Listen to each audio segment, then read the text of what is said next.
بسم اللہ الرحمن الرحیم. پروگرام مکالمہ کے ساتھ میں ہوں آپ کا میزبان عمیر بن ریاض. ناظرین، گزشتہ پروگرام میں ہم نے پاکستان میں مذہبی انتہا پسندی اور لبرل فاشزم کے آغاز اور اس کے ارتقاء پر گفتگو کی تھی، اور ہم نے پاکستان کے حکمران طبقے میں لبرل فاشزم کا جو دور رہا ہے اور جو اس فکر کا اثر رہا ہے اس پر گفتگو کی. ہم نے ایوب خان کے دور سے ضیاء الحق کے دور تک کا تجزیہ کیا تھا، اور اب ہم اس سلسلے کو آگے بڑھائیں گے اور اس موضوع پر آگے دیکھیں گے کہ پاکستان میں حکمران طبقے میں کیا آگے جا کے مذہبی انتہا پسندی نے کوئی کردار ادا کیا، یا ہماری خرابیوں میں وہی لبرل فاشسٹ جو طبقہ ہے اسی کا اثر رہا.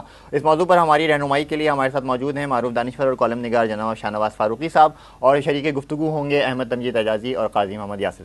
شاہ نواز صاحب، پچھلے پروگرام میں ہم نے ضیاء الحق کے دور پہ اچھی خاصی گفتگو کی.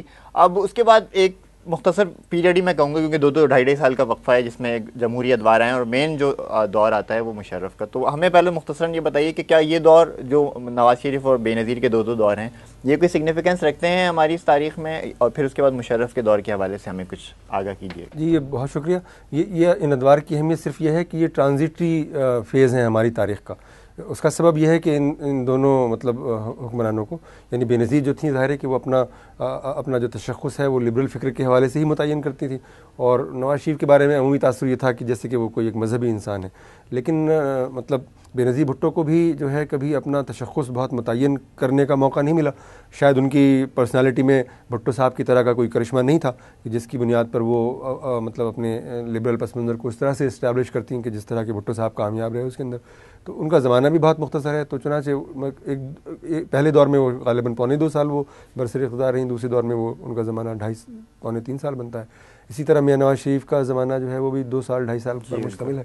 اور نواز شریف کی پرابلم یہ ہے مگر کہ نواز شریف جو ہے وہ نہ تو مذہبی آدمی ہے، یعنی مذہبی انسان کی جو بھی آپ ڈیفینیشن متعین کریں گے وہ اس پر پورا نہیں اترتے ہیں، اور نہ ہی وہ لبرل جو ڈیفینیشن ہے حکمرانوں کی اس پر وہ پورا اترتے ہیں.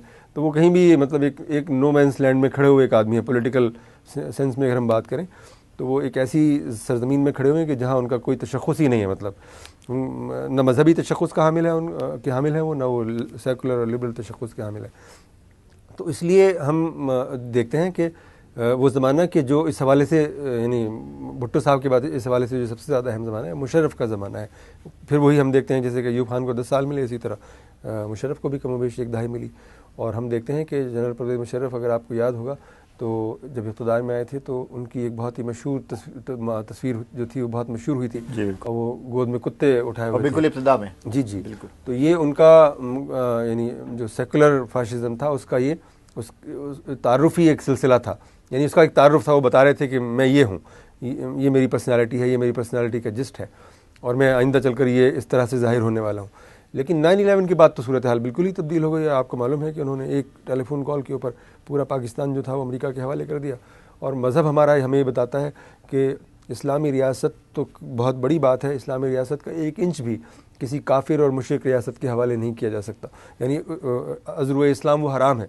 اور پھر آپ نے دیکھا کہ جو تغیرات رونما ہوئے، مثلا انہوں نے جہاد سے متعلق جو آیات تھیں وہ نصاب سے خارج کرائیں، امہات المومنین سے متعلق مضامین جو تھے وہ نصاب سے انہوں نے خارج کروائے، اور انہوں نے جہاد کی ڈیفینیشن ہی بدل ڈالی. انہوں نے کہا کہ صاحب جہاد جو ہے وہ یعنی کافروں اور مشرکوں کے خلاف جہاد تھوڑی ہے، بلکہ وہ تو غربت کے خلاف اور افلاس کے خلاف اور بے روزگاری کے خلاف جہاد ہے. ٹھیک ہے. اور ان کے جو وزیر تعلیم تھے انہوں نے قرآن کے اندر اچانک 40 سپارے جو ہے وہ دریافت کر لیے. اس طرح کا ان کا زمانہ تھا. اور آپ نے دیکھا کہ ان کے اس سیکولر فاشزم نے پورے پاکستان کی پوری پاکستان کی تاریخ کو ملیامیٹ کر دیا، اس کی تہذیبی فریم ورک کو ملیامیٹ کر دیا. اور انہوں نے وہ مسائل پیدا کیے کہ جو یعنی جنرل یحییٰ خان کے زمانے میں پیدا ہوئے تھے. ان کے لبرل فاشزم نے بلوچستان میں نواب اکبر بگٹی کو کسی جسٹیفیکیشن کے بغیر قتل کیا، اور اتنا بڑا ریئیکشن پیدا کیا کہ آج آپ کو لگتا ہے کہ بلوچستان پاکستان سے الگ ہونے والا ہے. یہ انہی کی لیگیسی ہے، یہ انہی کا ورثہ ہے، انہی کا دیا ہوا یہ زخم ہے، جو یہ انہی کا دیا ہوا ناسور ہے جو مجھے اور آپ کو آج پریشان کر رہا ہے. تو آپ دیکھیے کہ ان کا جو پورا 10 سالہ پیریڈ ہے اس میں طاقت کو سینٹرالٹی حاصل ہے، اور طاقت کی بنیاد پر انہوں نے اپنی ریلیشن شپ کو سوسائٹی کے ساتھ ڈیفائن کیا، اور اسی کی بنیاد پر انہوں نے گوان کیا، اور اسی میں ان کی کمزوری بالآخر ان کے ڈاؤن فال کا سبب بنی. یعنی ان کا جو فاشزم تھا ان کے کمزور طاقت کی کمزوری سے ہی اس نے جنم لیا، اور بالآخر وہ زوال پذیر ہوئے.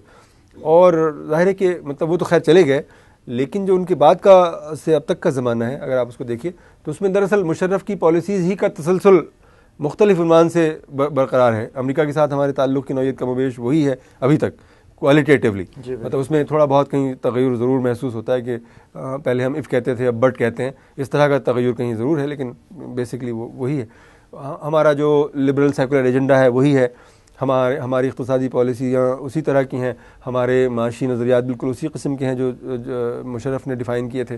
تو ہماری اجتماعی زندگی کے اندر کوئی تغیر اس طرح کا ہمیں رونما ہوتا ہوا نظر نہیں آتا, بلکہ ہم نے دیکھا کہ مطلب جو مشرف کا ایرا ہے اس کے بعد جو صورتحال پیدا ہوئی اس کے اندر بعض چیزیں اور زیادہ سنگین ہو کر ہمارے سامنے آئیں.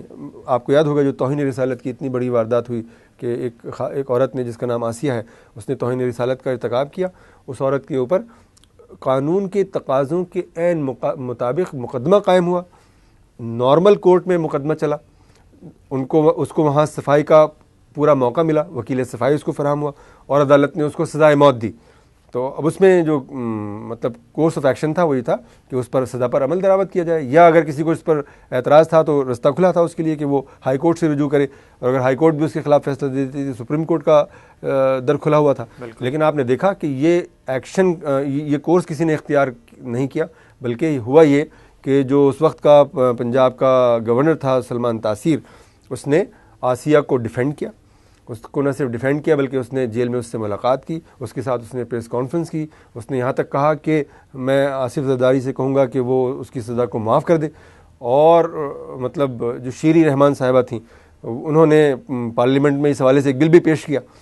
تو اس صورتحال نے مذہبی طبقے کو یہ میسج دیا کہ پاکستان میں ہر چیز سیکولر فاشزم کی نظر ہو گئی ہے, یہاں تک کہ رسول اکرم صلی اللہ علیہ وسلم کی ذات گرامی بھی اس کی دستبرد سے محفوظ نہیں ہے.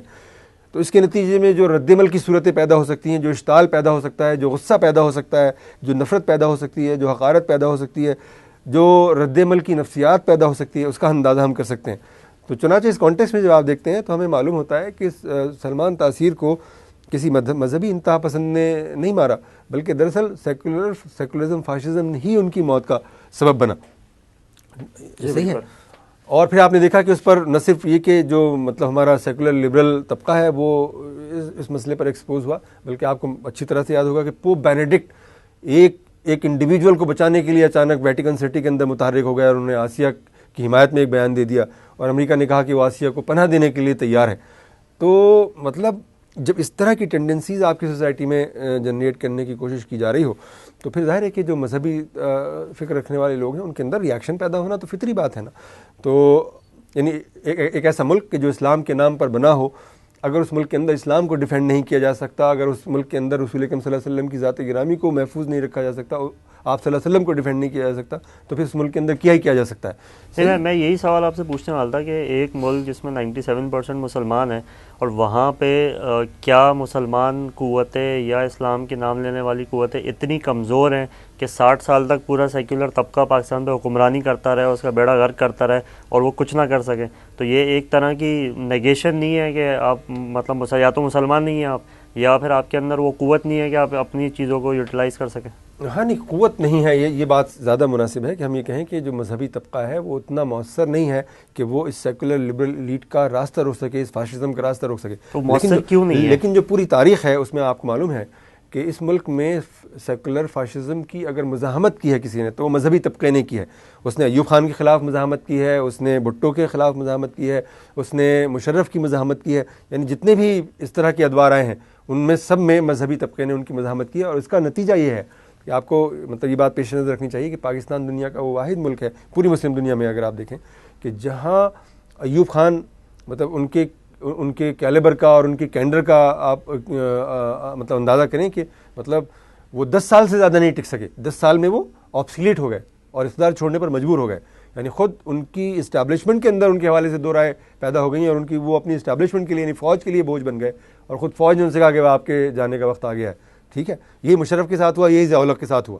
ٹھیک ہے, تو اس سے مطلب یہ کامیابی ہے بہت بڑی مذہبی طبقے کی کہ اس نے 10 سال میں ان کو اسکار رفتہ کر دیا, ان کو ناکارہ ثابت کر دیا, ان کی جتنی بھی پاسبلٹیز تھیں ان کو ایگزاسٹ کر دیا. ورنہ اگر ایسا نہ ہوتا تو پھر وہ ہوتا جو تیونس کے اندر ہوا کہ 30 سال تک ایک آدمی جو ہے وہ تیونس کے اوپر مسلط رہا. پھر وہ ہوتا جو کہ مصر میں ہوا کہ حسنی مبارک جو ہے وہ 35 سال تک جو ہے مسلط رہا. پھر وہ ہوتا کہ جو لیبیا میں ہوا 42 سال تک ایک آدمی 41 سال تک ایک آدمی جو ہے لیبیا پر مسلط رہا. تو پاکستان کے مذہبی طبقے کا یہ بہت بڑا کنٹریبیوشن ہے کہ اس نے مزاحمت کے اس سلسلے کو کہ جو ہماری بر صغیر کی ملت اسلامیہ کی روح کے اندر ہے, جو ہمارے قلب کے اندر صلاحیت کی ہوئی ہے مزاحمت, اس کا عمل جاری رکھا اور اس نے قربانیاں دیں, اس نے مزاحمت کی. اور جو سیکولر گویا فاشسٹ طبقہ تھا اس کو قدم جمانے کا موقع فراہم نہیں ہونے دیا کبھی بھی. یہ ہوا, لیکن ظاہر ہے کہ وہ طبقہ اتنا مضبوط کبھی نہیں ہوا کہ وہ خود اقتدار میں آ سکے. یہ بالکل صحیح بات ہے. کیا شاہنواز صاحب یہ تو نہیں جو جس مزاحمت کا آپ نام دے رہے ہیں, کیا اسی مزاحمت کو تو لبرل طبقہ جو ہے مذہبی انتہا پسندی قرار نہیں دے رہا؟ جی, اس کی ایک صورت یہ بھی ہوتی ہے کہ وہ مطلب ظاہر ہے کہ وہ یہ چاہتے ہیں کہ مطلب مذہبی طبقہ سرنڈر کر دے, ہتھیار ڈال دے, اور جو ان کا ایجنڈا ہے وہ پوری طرح سے 100% کامیاب ہو, یہ وہ چاہتے ہیں. ظاہر ہے پاکستان کے اندر آپ دیکھتے ہیں کہ تحریک طالبان پاکستان ہے یا خود کچھ دھماکے ہیں یا اسلامک انتہا پسندی جسے کہتے ہیں, جس میں بہت سینکڑوں لوگوں کا خون شامل ہے یا معصوم لوگوں کا خون شامل ہے, تو اس کو آپ کس طرح سے ڈیفائن کریں گے اسلامی انتہا پسندی جو پاکستان کے اندر موجود ہے؟ جی بالکل, یہ بہت ہی ریلیونٹ سوال ہے, بہت ہی امپورٹنٹ سوال ہے, اور اس کو ہم نظر انداز کر کے اس مسئلے پر بات کر ہی نہیں سکتے ہیں. مطلب ہماری تاریخ کا ایک حصہ ہے, اس کو کیسے ہم نظر انداز کر سکتے ہیں. تو ہمیں اصل میں یہ ہے کہ دیکھیے, یعنی مطلب مجھے تو یاد نہیں پڑتا کہ کبھی کسی مذہبی تنظیم نے, کبھی کسی مذہبی جماعت نے, کبھی کسی مذہبی رہنما نے, قابل ذکر مذہبی رہنما نے اس صورتحال کو جسٹیفائی کیا ہو, اس کے لیے جواز جوئی کی ہو کہ صاحب یہ جو دھماکے ہو رہے ہیں خودکشی یہ بالکل صحیح ہیں اور ہونے چاہیے. کسی نے بھی نہیں یہ کہا. مطلب سب لوگوں نے اس کو ڈسون کیا, سب لوگوں نے اس کی مذمت کی, سب لوگوں نے اپنے آپ کو اس سے لا تعلق قرار دیا. لیکن تحریک طالبان پاکستان بھی تو ایک مذہبی جماعت ہے نا, وہ اس کو انڈورس کرتی ہے, جسٹیفائی کرتی ہے. ہم موجود ہے وہ, اور ہمیں پھر یہ ہمیں یہ بات پھر یہ سمجھنے کی کوشش کرنی چاہیے کہ ہماری 63 سال کی تاریخ میں یعنی سیکولر جبر کے مقابلے پر مذہبی طبقے نے کبھی بھی ہتھیار نہیں اٹھایا. یہ ہسٹری ہے نا ہماری. یعنی بھٹو کے خلاف کوئی مسلح جدوجہد تھوڑی ہوئی, یا مشرف کے خلاف کوئی مسلح جدوجہد تھوڑی شروع ہوئی, یا ایوب خان کے خلاف کوئی مسلح جدوجہد تھوڑی شروع ہوئی. مطلب حالانکہ اس کا جسٹیفیکیشن ہو بھی سکتا تھا, کیونکہ وہ طاقت ہی تو استعمال کرے, طاقت ہی کو جنریٹ کرتی ہے, یعنی طاقت کے خلاف طاقت ہی رد عمل کے طور پر سامنے آتی ہے. لیکن ایسا نہیں ہوا. یعنی ایک طرف طاقت تھی اور دوسری طرف دلیل کی قوت سے مذہبی طبقے نے اپنی جنگ لڑی, پرم طریقے سے اپنی جدوجہد انہوں نے جاری رکھی, سیاسی ہتھیاروں کو انہوں نے استعمال کیا. یہ ہوا نا مطلب, یا ذرائع ابلاغ کے محاذ کو کی بنیاد پر انہوں نے کام کیا. ٹھیک ہے, یا اسلامی جمعیت طلبہ نے اگر کام کیا اور کامیابی حاصل کی تو انہوں نے بھی انہی ذرائع کو, پرم ذرائع کو استعمال کیا. تو مذہبی طبقے نے کبھی بھی اپنی پوری تاریخ میں یہ طاقت کا استعمال نہیں کیا. لیکن جو جیسے کہ آپ نے کہا کہ تحریک طالبان یا اس طرح کے جو گروپس ہیں وہ سامنے آئے, تو ہمیں پھر یہ سمجھنا چاہیے کہ جو کام کبھی بھی نہیں ہوا وہ ایک خاص زمانے میں کیوں ہوا. میں یہ سمجھتا ہوں کہ اس کا یہ سبب ہے کہ مشرف کے زمانے میں جو سیکولر فاشزم تھا اس نے انتہا پسندی کی بھی انتہا کر دی, اور ایک ایسی صورتحال پیدا کر دی کہ جس میں مذہبی طبقے کے لیے سانس لینا دشوار ہو گیا. یعنی اس نے پورا ملک جو تھا امریکہ کے حوالے کر دیا, اس نے ہماری آزادی کو, خود مختاری کو پامال کر دیا, اس نے ہمارے قومی وقار کو خاک میں ملا دیا, اور ایک ایسی جنگ میں وہ کرائے کا فوجی بن کر کھڑا ہو گیا کہ جس کا کوئی جواز ہی نہیں تھا, جس کی کوئی جسٹیفیکیشن, مورل جسٹیفیکیشن بھی نہیں تھی, ہسٹوریکل بھی نہیں تھی, پولیٹیکل جسٹیفیکیشن بھی نہیں تھی. ٹھیک ہے, تو اس میں پھر یہ کہ آپ دیکھیں کہ پاکستان جو تھا جنرل پرویز مشرف کی پالیسیز کے نتیجے میں دنیا کی تمام اسپائی ایجنسیز کا, خفیہ ایجنسیوں کا مرکز بن گیا. یہاں پر CIA آپریٹ کر رہی ہے, یہاں پر FBI آپریٹ کر رہی ہے, یہاں بلیک واٹر آپریٹ کر رہی ہے, یہاں موساد آپریٹ کر رہی ہے, یہاں را آپریٹ کر رہی ہے, یہاں MI5 آپریٹ کر رہی ہے. یعنی دنیا کی ہر ایجنسی یہاں آپریٹ کر رہی ہے. ٹھیک ہے, تو اس صورتحال میں پھر ایک ایسا ریاکشن جنریٹ ہو جاتا ہے کہ جو کسی کے قابو میں نہیں ہوتا. مطلب کچھ ایسے لوگ ہوتے ہیں کہ جو سمجھتے ہیں کہ اچھا طاقت ہمارے خلاف استعمال ہوئی, ہمیں زندہ رہنے کا حق بھی آپ نہیں دیں گے, تو ٹھیک ہے پھر ہم یہ کرتے ہیں.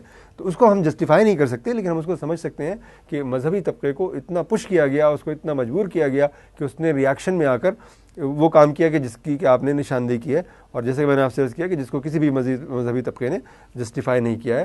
اور میں نے آپ سے عرض کیا کہ ہمارے ہاں جو یہ سیکولر فاشزم ہے اس کی جو بدترین شکل ہمیں آخری زمانے میں نظر آئی ہے, اس کا ایک حوالہ میں نے ابھی آپ کو دیا. آسیہ کا جو کیس تھا, وہ جس طرح سے حکمرانوں نے اس کو ٹیکل کیا, جس طرح سے اس کے بارے میں گفتگو کی.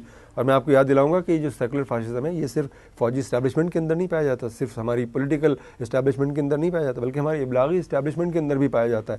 میں آپ کو یاد دلاؤں گا کہ آسیہ کا جو کیس تھا اس زمانے کی ٹیلی ویژن چینلز کی اگر آپ فوٹیجز اٹھا کر دیکھیں تو ہمارے ٹاک شوز میں اس پر اس طرح بات ہو رہی تھی کہ جیسے توہین رسالت کوئی واقعہ ہی نہیں ہے, کوئی مسئلہ ہی نہیں ہے, کوئی بات ہی نہیں ہے. جناب یہ کیا بات ہے کہ اگر کسی نے توہین رسالت کا ارتکاب کر دیا تو ایک آدمی کھڑا ہو کر اس کو مار دے. ارے بھائی اگر یہ اسلامی جمہوریہ پاکستان میں رسول اکرم صلی اللہ علیہ وسلم کی ذات گرامی کا بھی دفاع نہیں ہو سکتا تو پھر ہو ہی کیا سکتا ہے اس ملک کے اندر؟ یعنی پھر اس ملک کا جسٹیفیکیشن ہی کیا ہے؟ تو مطلب ہمارے صحافی جو تھے وہ ٹاک شوز میں اس طرح سے اس پر بات کر رہے تھے, اور وہ صحافی اس پر بات کر رہے تھے جنہوں نے 20 سال میں ایک دن بھی کراچی کی سچویشن کو آبجیکٹیولی رپورٹ نہیں کیا.